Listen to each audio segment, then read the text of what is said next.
नमस्कार, मैं हूं आशीष तिवारी और आप देख रहे हैं टीवी न्यूज वायरस। दोस्तों, आज मैं बात करने वाला हूं उत्तराखंड की सियासत में जो इन दिनों चल रहा है। दरअसल हवाई जहाज पकड़ कर कोई दिल्ली जाता है तो बयानबाजी शुरू हो जाती है। प्रेस कॉन्फ्रेंस में कोई दबंग विधायक कुछ कह देता है तो सियासत शुरू हो जाती है। कोई नेता दूसरी पार्टी छोड़कर नई पार्टी यानी पुराने घर में वापस आता है तो सियासत शुरू हो जाती है। दरअसल ये पूरा जो खाका चल रहा है वो 2022 के लिए है। लोग अपने अपने नफे नुकसान के हिसाब से पाला बदल रहे हैं। बात करें उत्तराखंड में कुछ साल पहले हुए राजनीतिक भूचाल की, तो उत्तराखंड में चुनी हुई सरकार पर संकट आया।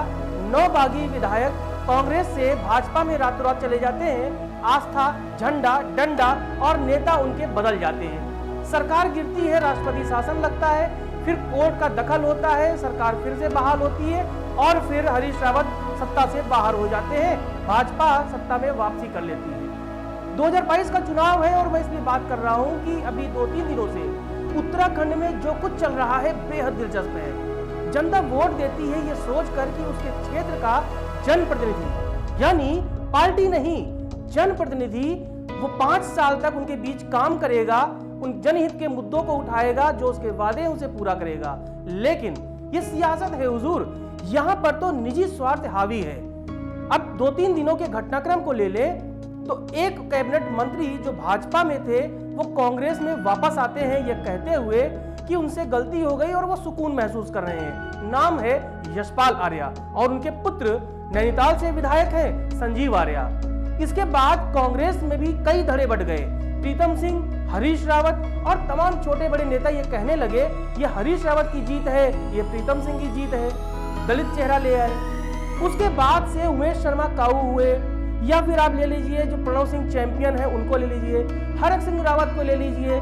तमाम ऐसे जो विधायक अभी भी भाजपा में है लेकिन कांग्रेस से गए थे, उनके बयान भी अब सामने आने लगे। बात करते हैं अब एक बड़े चेहरे की। पुष्कर सिंह धामी जब सरकार में आए, उन्होंने शपथ ली, उसके पहले कई घटनाक्रम हुए, कई नाम सामने आए कि भाजपा मुख्यमंत्री बना सकती है। रेस में टॉप 3 नामों में शामिल थे कांग्रेस में रहे पुराने कांग्रेसी, राहुल गांधी के बड़े खासम खास, सोनिया गांधी के खासम खास सतपाल महाराज। सतपाल महाराज जो बड़ा चेहरा है, अब भाजपा में, कांग्रेस में भी रहे। अब जो बागी हैं बचे हुए वो सतपाल महाराज के इर्द गिर्द घूम रहे हैं। उनका कहना है कि सतपाल महाराज भी बागी है, लिहाजा जब वो वापस जाएंगे तो सतपाल महाराज भी जा सकते हैं। तमाम तरह की ये अटकलें हैं, बयानबाजियां हैं और तमाम तरह की आशंकाएं हैं जो राजनीतिक फिजाओं में उत्तराखंड के रोज हर घंटे, यानी कि आप ये मानिए कभी भी कुछ भी हो सकता है, कोई कहीं भी जा सकता है। ऐसे में हर नाम चर्चा में है। सतपाल महाराज कौन है और क्यों उनका नाम बागी लेने लगे हैं? क्योंकि वो एक बड़ा नाम है, कद्दावर नाम है। केंद्र में मंत्री रहे हैं, प्रदेश में मंत्री रहे हैं। उनकी पत्नी अमृता रावत वो भी प्रदेश में मंत्री रही हैं। उनके बहुत बड़ी फैन फॉलोइंग है, क्योंकि वो महाराज भी हैं, आध्यात्मिक गुरु भी हैं। तो उनका नाम सतपाल महाराज का जब बागी लेते हैं तो उन्हें लगता है कि उनका जो खेमा है उसमें वजन बढ़ जाता है। जब इस तरह की कयासबाजियां चलती हैं तो कुछ वीडियोस भी सामने आते हैं जिसमें लोग मन की बात बातों बातों में कह जाते हैं। अभी कल की ही बात है, सतपाल महाराज एक बड़े कार्यक्रम में शामिल हुए तो वहां पे मंच पर भी चर्चा सिर्फ बागियों की हुई, उनके कांग्रेस से भाजपा में आने की और भाजपा से वापस कांग्रेस में जाने की हुई। ये वीडियो हमारे हाथ लगा और हमने सोचा कि आपको सुनाया जाए कि आखिर चर्चाओं में सतपाल महाराज फिर क्यों आ गए।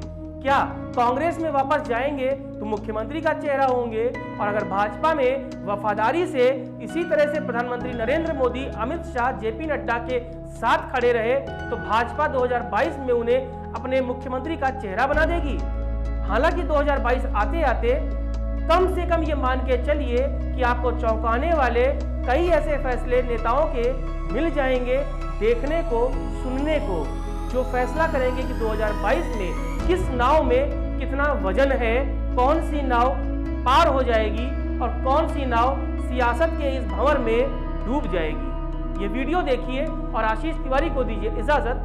नमस्कार। आज के मुख्य अतिथि श्रद्धेय सतपाल महाराज जी भाजपा के इस बढ़ते हुए कारवां को अभी 1 महीना पहले जिन्होंने ज्वाइन किया और किसी मोड़ पर जो आज से 5 साल पहले छोड़ के चले गए थे, गलती को मानते हुए वापस लौट के फिर से आए हैं राजकुमार जी, रुचि भट्ट जी, सुभाष भट्ट में 11 या 9 लोग वो भी थे जो राजकुमार जी की तरह छोड़ के यहाँ पर आए थे।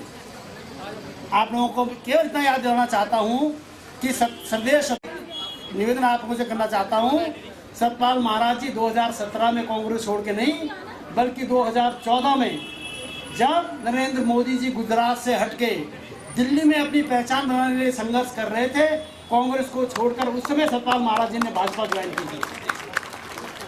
इसलिए सतपाल महाराज जी का नाम उस 11 की सूची में न होकर संघर्ष के समय उन्होंने भाजपा ज्वाइन की थी। वह भाजपा के से कदम ताल मिलाकर चलने वाले, मैं सोचता हूँ कि जैसे भाजपा के कार्यकर्ता हैं उनसे बढ़ चढ़ के कार्यकर्ता हैं। आज मैं सोचता हूँ कि प्रदेश को ऐसे लोगों की ज़रूरत है, अवसरवादियों की न होके, बल्कि ऐसे जो कि संघर्ष के समय साथ में खड़े होने वाले लोग हैं, जो भाजपा की मूल पहचान है। मैं अरविंद भट्ट जी को बधाई देना चाहता हूं कि उन्होंने सतपाल महाराज जी को इस कार्यक्रम के लिए, अध्यक्षता के लिए, उद्घाटन के लिए चुना है। अरविंद भट्ट जी का परिवार इस बात का बधाई है। बाकी काफ़ी वक्त आप लोगों के बीच में है, मैं तो आपका पुराना परिवार का सदस्य हूँ। एक बार फिर से अपनी ओर से, अपने परिवार की ओर से अरविंद भट्ट जी के उज्जवल भविष्य की, उद्योग के लिए कामना करता हूँ। धन्यवाद। सत्य के साथ